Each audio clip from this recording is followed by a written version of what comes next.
Tu parles de l'environnement au Cameroun qui n'est pas favorable à la pratique du métier. Ça nous permet un peu de parler des clivages qu'on rencontre en ce moment dans la pratique du journalisme sportif.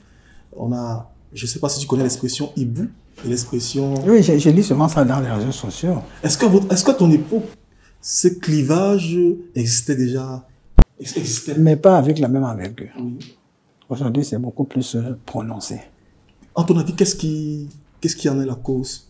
Il y a d'abord les égos. Oui.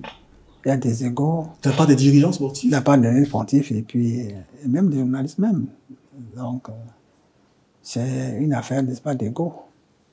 Et du non-respect de la conformité hein, des règles du métier.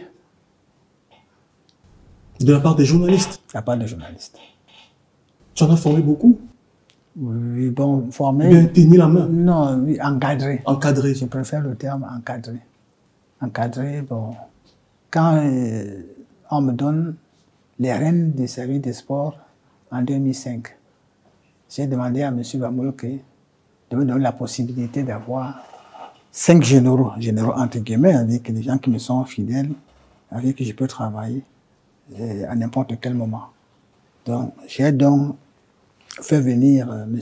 Raphaël Nkwa, que vous connaissez très bien. Bon, c'est toi qui fais venir Raphaël Nkwa à la... Qui était, non, pas à CRTV, qui était déjà reporter à CRTV Bolowa. Bolowa. Ouais. Il était reporter là-bas. Tu l'as déniché? Je l'ai déniché. Et puis, il y avait donc quoi? Il y avait Germaine de Lessengue. Monsieur Timpress. Monsieur Timpress. Il y avait Mbok, Edith Virginie. Edith Virginie Mbok. Jean-Paul Mpondo et Serge Fasgue qui était à Boya. Donc, à cette époque, tu décides de ne pas travailler avec l'équipe de Jean Lambert, non, bon, l'équipe avec qui Jean Lambert a évolué. C'était pas facile hein, de travailler avec les classiques. Tu décides de prendre des plus jeunes, oui, des plus jeunes. Sélectionnés. Oui, elle dit que c'est sur qui j'ai quand même une certaine autorité. C'est ceux qui font les beaux jours aujourd'hui, c'est des sports de la CRTV. Par exemple, Charles Miranos Liatou. Oui. Bon, il était à la rédaction, errant comme ça. Je l'appelle, je dis, il faut venir travailler avec nous au service des sports. Et il n'a pas refusé, il est venu, j'ai commencé à l'encadrer. Voilà comment Serge Mirano Liatou intègre le service des sports.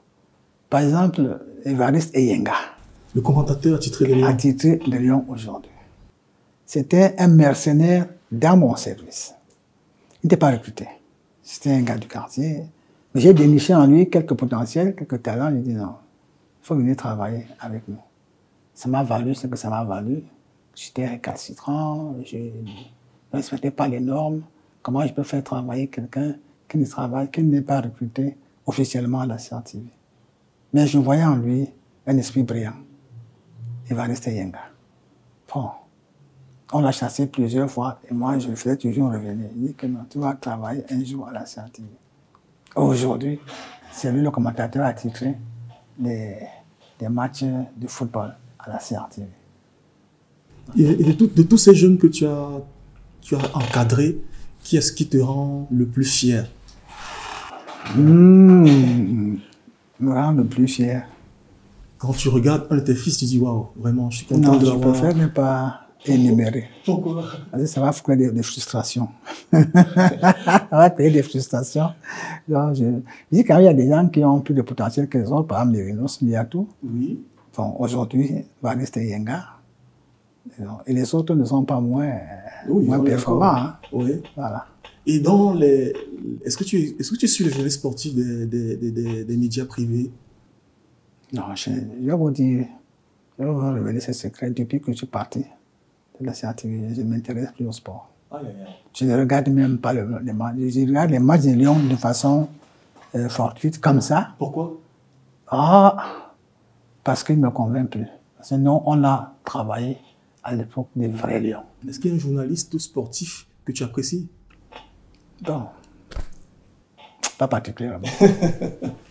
Et tu parlais des Lions. Les Lions ne te convainquent plus? Non, ne me convainc plus. Pourquoi?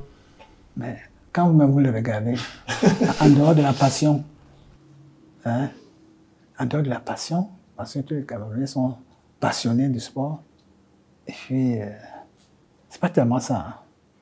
Quand tu as couvert Boma, Eto, Etamemaya, Jitap, Songbahanak, tous ces classiques-là, quand tu les as couverts, les Mila, j'ai couvert Mila avec Atophile, Bidarantes, c'était des sommités. C'était des sommités par rapport à aujourd'hui. Tu les côtoyais, Roger Mila, Samuel Eto'o? C'était des amis? Oui, moi, par exemple, Samuel Eto'o ne venait pas au Cameroun sans me voir. Oui, il m'appelait mon père.